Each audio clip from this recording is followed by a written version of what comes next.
Halo teman-teman semuanya, ketemu lagi dengan Roy di sini, dan di video kali ini saya mau membahas saham BRIS ya. Karena dalam minggu ini, tanggal berapa, awal minggu ini kalau nggak salah, dia menerbitkan prospektus untuk right issue-nya dia. Jadi di bulan 9 atau awal bulan 10 saya lupa, BRIS itu menggelar rapat umum pemegang saham luar biasa ya, RUPSLB. Salah satunya adalah izin untuk melaksanakan right issue. Jadi waktu itu sudah ada izinnya, sempat diberitakan akan right issue di akhir November, tapi tertunda dan akhirnya akan dilaksanakan di minggu ketiga bulan Desember ini gitu ya. Nah, di video kali ini kita akan bahas BRIS yang right issue buat para teman-teman investornya, kira-kira layak tebus atau enggak gitu ya. Dan buat teman-teman yang mungkin pengen ikutan cuman belum punya sahamnya nih, gimana bang? Apakah beli dulu biar bisa nebus atau gimana? So yuk kita bahas langsung aja di video ini. Disclaimer on dulu teman-teman ya, ini pendapat pribadi saya untuk keperluan investasi, tidak ada ajakan jual beli maupun menjatuhkan stakeholders tertentu. Nah, sebelum kita ngomongin right issue-nya ya, kita ingin tip dulu ya kinerjanya teman-teman, supaya kita tahu perusahaan ini posisinya sedang apa sih secara kinerja gitu ya, sehingga akhirnya kita nanti bisa menggabungkan hasil pemeriksaan kita terkait kinerjanya, kita bandingkan dengan prospek dan rencana kerjanya dia setelah right issue nanti gitu ya. So kita mulai dari kinerjanya BRIS dulu ya. Di 2022 ini gimana performanya BRIS? Pendapatannya dia naik 7,5% teman-teman ya. Jadi year to date year on year dibandingkan 9 bulan tahun 2021 ya, saat itu mereka dapat 13,2 triliun, dan di tahun ini 9 bulan mereka dapat 14,2 triliun. Jadi naik sekitar 1 triliun lah ya. Itu kurang lebih 7,5%. Nah, di sisi bottom line dari 2,2 triliun, labanya mereka naik cukup signifikan ya. Menjadi 3,2 triliun. Jadi meskipun secara pendapatannya naik tipis, tapi laba bersihnya naik tinggi. Nah, salah satu sebabnya adalah karena ternyata total beban pokok penjualannya juga ada efisiensi yang lumayan teman-teman ya, sekitar 500 miliar ya. Dari 3,3 triliun menjadi 2,8 triliun. Mungkin karena di musim pandemi mereka nggak bisa terlalu banyak leluasa beriklan, mendatangi tempat-tempat untuk mereka memasarkan produk syariahnya. Secara total beban pokok penjualan menurun, dan mungkin kebanyakan mereka masih mendapatkan revenue dari kontrak-kontrak yang lama dan orang-orang yang datang langsung ke bank. Skenario mungkin seperti itu ya, karena di masa pandemi kan awal-awalnya memang sempat sulit, tapi di tahun 2020 ini saya lihat sudah mulai banyak yang mengajukan lagi ya untuk pembiayaan, KPR dan lain-lain. Jadi itu tercermin juga di banyak kinerja perbankan ya. BBRI aja naik 100% year to date 9 bulan 2022. Jadi untuk BRIS juga kinerjanya nggak jauh beda ya, dia masih dapat kenaikan 42%, secara net income itu bagus banget. Harganya saat ini gimana nih harganya? Nah, BRIS sendiri itu setahun terakhir sebenarnya harganya nggak kemana-mana teman-teman ya. Kita dari tahun Januari ya, dari bulan Januari 2022 di sini, dia secara harga nggak kemana-mana gitu. Jadi ya sideways aja lah, kalau bilang tren, namanya trennya sedang sideways di situ-situ aja. 1.300 sampai 1.600 bolak-balik di situ-situ aja. Dan kalau kita gunakan BNPI 5 tahun, sebenarnya harga BRIS sekarang ini sudah dalam fase yang kondisi yang under value teman-teman ya. Kalau fair value-nya di mana? Fair value di sini nih, sekitar 2.300 2.500 ya. Itu fair value, dan sekarang ini masih tergolong under value. Oke teman-teman, sekarang kita lanjut ke valuasi ya. Di sini tiba-tiba hujan deras, mudah-mudahan nggak terlalu banyak noise. Belakangan ini di Jakarta udah 2 kali gempa ya dalam waktu dekat, dan sekarang hujannya tiba-tiba deras. Mudah-mudahan kita stay safe semuanya ya teman-teman ya. Oke, jadi tadi kita udah bahas kinerjanya, kita udah bahas sekarang harganya BRIS di titik mana gitu ya. Dan dengan harga itu ya, BRIS sekarang ini secara valuasi di PER 13,6 untuk trailing 12 month dan annualize-nya di 12,7. Sementara PBV-nya dia di 1,97 kali ya. Dengan valuasi seperti ini, BRIS menawarkan jumlah asetnya dia ya, posisinya sekarang 277 triliun ya. Jadi sejak merger BRI, BNI, dan Bank Mandiri Syariah, asetnya BRIS memang menggemuk gitu ya. Dan kalau kita lihat di sini ya, yang menarik adalah jumlah dana syirkah temporer. Ini adalah jumlah dana yang diterima BRIS untuk dikelola lagi. Jumlahnya sudah mencapai 185 triliun ya. Kemudian ROE-nya dia 14% dan ROA-nya dia 1,4%. Jadi sebenarnya kalau dari sisi ROE, BRIS ini cukup menarik gitu ya. Ya, fair enough lah untuk kita memasukkan BRIS sebagai watchlist dalam portofolio kita. Kalau misalnya teman-teman ada yang baru mau naksir, menurut saya ROE 14% cukup bagus. Dan perusahaan ini di sisi perbankan, menurut saya punya potensi yang besar banget. Meskipun sekarang asetnya sudah besar, dana kelolaan juga sudah besar, tetapi ruang pertumbuhan segmen syariah menurut saya masih sangat besar banget, khususnya di Indonesia. Nah, kita coba bandingkan tadi ya, PBV-nya dia 1,9, kemudian ini ya, PBV-nya dia 1,8, berbanding dengan kita coba cek ke bank-bank lain ya. Bank-bank lain di sini, BRIS itu sekarang kayaknya masih buku bank 3 ya, buku bank 3, modal inti di bawah 30 triliun, BTPS juga bank 3, dua ini bank level 4 ya, bank buku 4. Nah, kalau kita lihat di sini secara pair ya, BRIS dibandingkan dengan BBRI maupun BTPS ya cukup fair ya. BBTN yang terlihat lebih rendah, kapan-kapan kita akan bahas BBTN juga. Ini menurut saya salah satu banking yang tertinggal dan punya potensi untuk menghasilkan return yang tinggi ya dari capital gain. Lalu untuk PBV, BRIS di 1,8, BBTN 0,6, BBRI 2,45, BTPS 2,85. Jadi rata-ratanya sudah di 2, sekian sebenarnya ya. Kalau kita lihat industrinya juga 2, sekian, sektornya 2, sekian. Jadi harga BRIS memang sekarang kalau dibilang under value ya benar dibandingkan dengan kompetitornya atau yang sejenis di industrinya. Dia pairnya di bawah industri dan PBV-nya juga di bawah industri. Lalu bagaimana dengan profitability-nya gitu ya? Apakah BRIS ini secara bisnis ya menguntungkan atau enggak? Dia punya net profit margin 21,8% ya, mengungguli BBTN, kalah dari BBRI, kalah juga dari BTPS. Jadi saya bisa bilang ya kita nilai profitability-nya medium ya. Dia enggak sementereng BBRI atau BTPS, tapi masih bisa mencapai double digit dan kepala dua ya, 21,8%.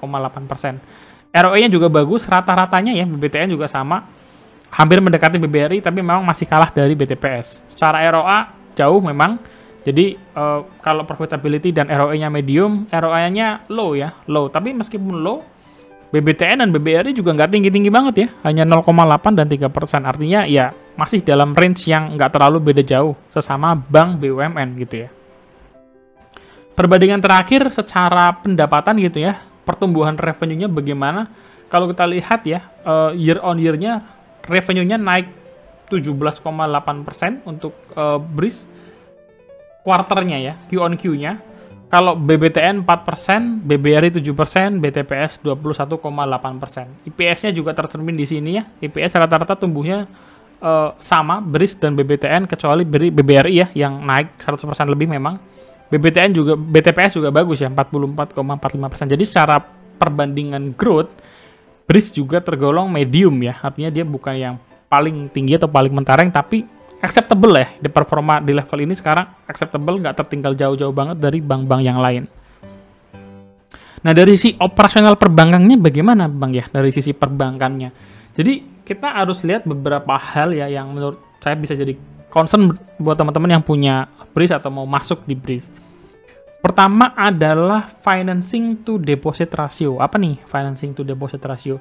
FDR itu adalah pembiayaan dari berapa persen yang bisa mereka salurkan ya dari deposit rasionya. Nah, BRIS sendiri mencapai level 78,14% per Juni 2022. Berapa sih minimal yang diperlukan gitu ya untuk bank? Bank BI itu rata-rata mencatatnya 78 sampai 92 teman-teman ya. Sampai 92. Artinya kalau misalkan BRIS sekarang di posisi 78%, secara pembiayaan dia baru di batas minimal ya. Artinya masih perlu bertumbuh nih, masih ada ruang bertumbuh nih BRIS supaya financingnya lebih tinggi lagi ya, mungkin di kisaran 85% ya. Tapi bagusnya meskipun mereka hanya di batas minimal untuk deposit financing to deposit rasionya, yang nggak perform itu hitungannya juga kecil banget ya, hanya 0,74. NPF, non-performing loan, artinya pembiayaan yang tidak perform, yang tidak balik kredit macet gampangannya, itu jumlahnya hanya 0,74%. Jadi bisa dikatakan BRIS bagus nih penyaluran pembiayaannya ya. Ini bukan NPL ya, tapi NPF kalau di bank syariah nyebutnya financing, bukan loan.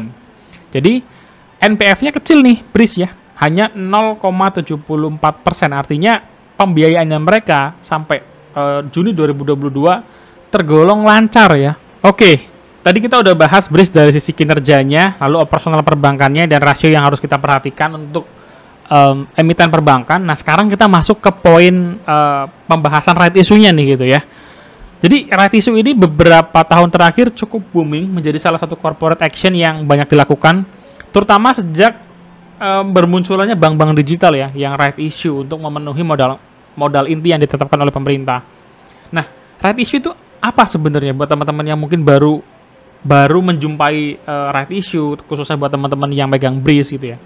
Jadi right issue itu sering disebut dengan hak memesan efek terlebih dahulu ya. Hak memesan efek terlebih dahulu yang merupakan penawaran terbatas ya untuk saham. Jadi right issue itu penawarannya terbatas ya. Seringkali disebutnya sebagai HMETD gini ya. Nah, penawaran terbatas artinya ditawarkan ke siapa? Nah, right issue itu ditawarkan ke investor lama. Jadi ceritanya perusahaan ini butuh modal tambahan teman-teman ya. Mungkin bisnisnya dia butuh modal baru, merasa modal yang sekarang kurang cukup. Banyak juga right issue yang intinya banyak tujuan yang bisa dilakukan dari right issue ini. Kenapa? Karena right issue kan menghimpun dana ya. Right issue dia menerbitkan saham barunya terserap ke masyarakat, gantinya dalam bentuk dana. Dana ini mau diapain itu tergantung dari rencana kerja perusahaannya masing-masing. Oke? Nah, saham baru itu ditawarkan pada investor lama dulu. Jadi buat kita yang sudah punya saham BRIS misalnya ya, nanti kalian akan mendapatkan penawaran nih dari saham BRIS. Mau nggak beli saham baru kita gitu ya dengan harga sekian misalnya. Jadi itulah yang dimaksud dengan penawaran terbatas, yaitu investor lama diberikan hak lebih dulu untuk memesan pemegang saham lama diberikan hak lebih dahulu untuk memesan saham baru ya, atau menyerap saham yang dikeluarkan pada masa right issue tersebut. Nah, sebagai investor kita mungkin ngapain kita nebus right issue ini gitu, saya nggak mau nebus, nggak ada masalah gitu ya. Atau misalnya teman-teman saya mau tebus semuanya, boleh juga, atau saya mau tebus sebagian, boleh. Jadi kita diberikan pilihan untuk mengambilnya penuh maupun sebagian atau tidak mengambilnya gitu ya. Jadi ini bukan paksaan, ini bergantung lagi dari kita mau ikut atau enggak gitu ya. Nah, karena yang ditawarkan sahamnya ini biasanya juga banyak gitu ya, bisa jadi sahamnya laku semua nih, bisa jadi. Atau sahamnya ada yang tidak terserap, ada yang tidak terjual. Nah, kalau tidak terjual oleh investor lama, dia punya opsi namanya investor baru atau namanya standby buyer ya. Jadi standby buyer ini namanya juga standby buyer ya. Dia pembeli yang standby nih. Kalau ada saham yang tidak terserap oleh investor lama, dia akan beli gitu ya. Mungkin sampai batas sekian atau mungkin maksimal berapa atau bahkan mungkin semuanya. Bisa jadi seperti itu skenario-nya teman-teman. Nah, mengenai BRIS balik lagi ya. Dia mau ngapain sih dengan dana dari right issue ini gitu ya. Kalau dari prospektusnya ya, dia bilang bahwa dia akan pakai hasil dari right issue ini untuk penyaluran pembiayaan ya, dan mendukung pertumbuhan bisnis perseroan. Ini bagus, artinya perusahaan butuh modal untuk menciptakan bisnis baru atau mengembangkan bisnis yang sudah ada menjadi lebih besar lagi. Hati-hati teman-teman kalau ketemu perusahaan yang right issue untuk bayar utang. Nah, itu beda cerita ya, beda cerita. Artinya kalau dia right issue untuk bayar utang, bisa jadi gali lubang tutup lubang, akan begitu terus gitu ya. Nah, saya ambil satu capturean juga ya dari prospektusnya BRIS. Dia bilang bahwa sampai tanggal prospektus ini diterbitkan tidak terdapat liabilitas ya, tidak terdapat kewajiban yang telah jatuh tempo tetapi belum dilunasi. Artinya perusahaan ini BRIS ya, secara kewajiban dia sudah bayar setiap utang-utangnya dia lunas ya sebelum jatuh tempo ya. Artinya perusahaan ini nggak ada masalah terkait pembiayaan kewajiban. Jadi tujuan dia right issue bukan untuk itu, tapi untuk pembiayaan dan pertumbuhan bisnis BRIS ke depannya. Yang santer beredar, BRIS kabarnya akan mengakuisisi unit usaha syariah dari Bank BTN. Nah, ini menarik teman-teman. Kenapa? Ini akan jadi sebuah konsolidasi ya, sentral. Jadi saat ini kan kita kenal bank BUMN ya, bank pemerintah BUMN besar itu kan BRI, Mandiri,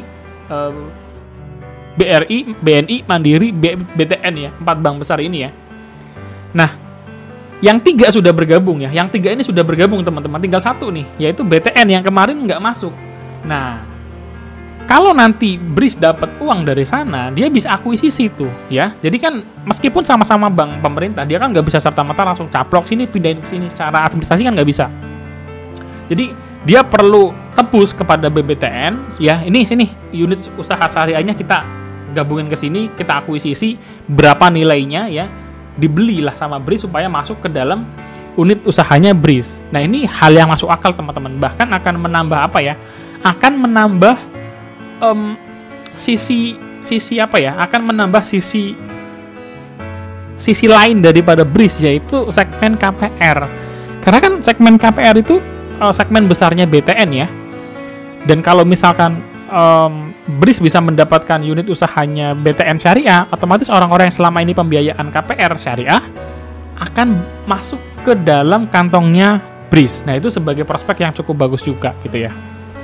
Oke, sekarang kita bahas mekanismenya dia ya. Jadi BRIS akan menerbitkan jumlah lembar saham sebanyak 4.999 sekian ya, hampir 5 miliar, nanggung banget nih. Dan rasionya adalah 90.000 berbanding 10.900. Ini bisa kita sederhanakan ya teman-teman. Ini bukan berarti kita harus punya 90.000 lembar saham dulu, enggak. Jadi ini bisa kita artikan, kita kalau punya 9 lot BRIS ya, kalau kita punya 9 lot, kita punya hak untuk menebus 1 lot ya, 1,9 lot atau 1, nah. Karena posisinya koma, maka yang koma ini teman-teman harus cari lawannya ya, harus cari lawannya supaya genep. Jadi 2 lot gitu ya. Karena kalau misalkan nanggung, nanti lotnya itu bukan lotnya, nanti lembar saham yang teman-teman punya akan diberikan lagi ke bank, tidak terserap ya kategorinya ya. Nah, gimana caranya kita bisa mendapatkan hak untuk menebus right issue-nya BRIS? Teman-teman harus tercatat namanya ya pada tanggal 15 Desember. Jadi teman-teman yang sudah punya, kalau pingin menebus right issue, kalian jangan jual saham BRIS sampai 15 Desember pukul 16.00. Jadi kalau misalnya teman-teman belum punya dan pingin berpartisipasi dalam right issue-nya BRIS, kalian beli aja ya. Beli jam 15 Desember, beli jam 3 sore 15 Desember masih bisa gitu ya, meskipun market sudah closing. Jadi kalau pingin dan belum punya barangnya, ya belilah kira-kira pagi hari tanggal 15 atau sampai tanggal 15 sore-sore beli. Dan kalau kalian sudah punya, pingin dapat haknya, jangan dijual, hold dulu sampai tanggal itu. Nanti kalian akan dapat haknya ya, hak untuk menebus saham BRIS seharga harga pelaksanaan. Ingat ya, harga pelaksanaan yaitu Rp1.000 setiap sahamnya. Jadi kalau sekarang harganya BRIS itu di 1.230 per lembar saham, harga daripada right issue-nya itu 1.000 atau 100.000 per lotnya nanti gitu ya. Kapan ini mulai diperdagangkan? Jangan sampai kelewat teman-teman ya, di tanggal 19 sampai 23 Desember. Nah, kalau teman-teman kelupaan, hangus ya hak untuk mendapatkan saham right issue-nya tadi hilang. Dan kalau teman-teman tidak melaksanakan haknya ya, itu ada potensi terjadinya delusi, yaitu penurunan nilai saham. Kenapa? Karena nilai saham kalian,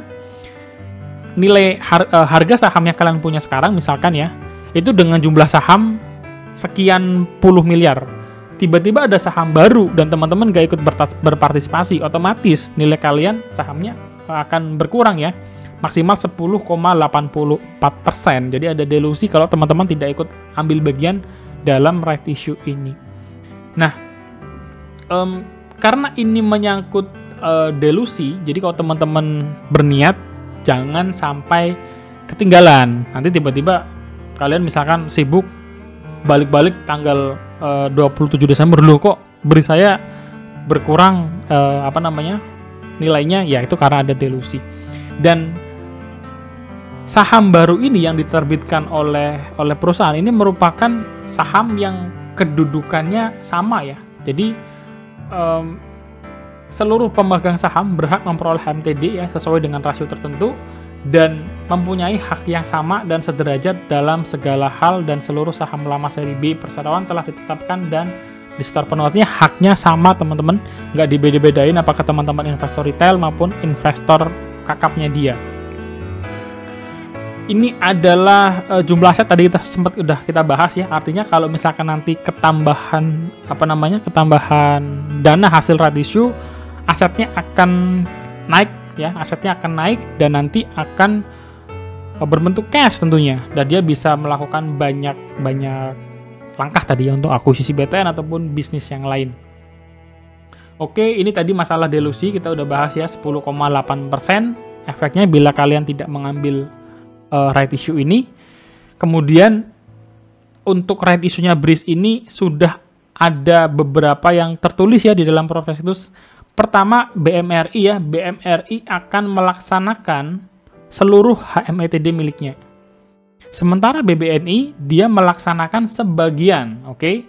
Jadi Bank Mandiri sudah confirm ambil semua, BBNI ambil sebagian, dan sisanya akan dilaksanakan oleh CIMBS ya sebagai pihak yang menerima pengalihan. Jadi dialihkan untuk si IMBS ya, Syariah ya, CIMB Syariah. Dan di sini tidak ada standby buyer ya teman-teman. Artinya kalau misalkan kurang atau dananya tidak terserap, maka ya nggak ada standby buyernya, nggak ada yang menyerap semua saham-saham yang tidak terjual itu, gitu ya. Setelah right issue ya, jumlah saham yang beredar dari yang sekarang 41 miliar ya menjadi 46 miliar tadi ya, ketambahan 4,999 tadi. Jadi dengan penambahan ini maka jumlah saham yang beredar bertambah banyak ya, sesuai dengan lembar saham yang terserap di pasar.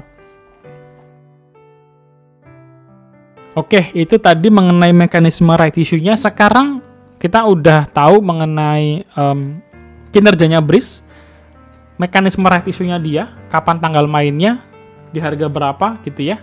Nah, prospeknya bagaimana? Untuk khususnya kita bahas hal umum-umum dulu gitu ya. Karena tadi kita udah lihat secara kinerja memang di tahun 2022 ini bank-bank bagus-bagus gitu ya. Bank konvensional karena ada bank digital sekarang. Jadi secara umum prospek pembiayaan itu masih terbuka lebar bagi perbankan, apalagi bank syariah ya. Menurut saya bank syariah marketnya luar biasa ya. Kalau misalkan dia berhasil mengambil segmennya bank konvensional sedikit demi sedikit, rasanya BRIS bisa menjadi salah satu bank yang cukup menonjol nanti ya untuk Indonesia. Belum lagi ada dorongan untuk menjadikan bank BRIS ini sebagai salah satu bank terbesar syariah di dunia gitu ya, yang sering di-mention sama Pak Erick Thohir.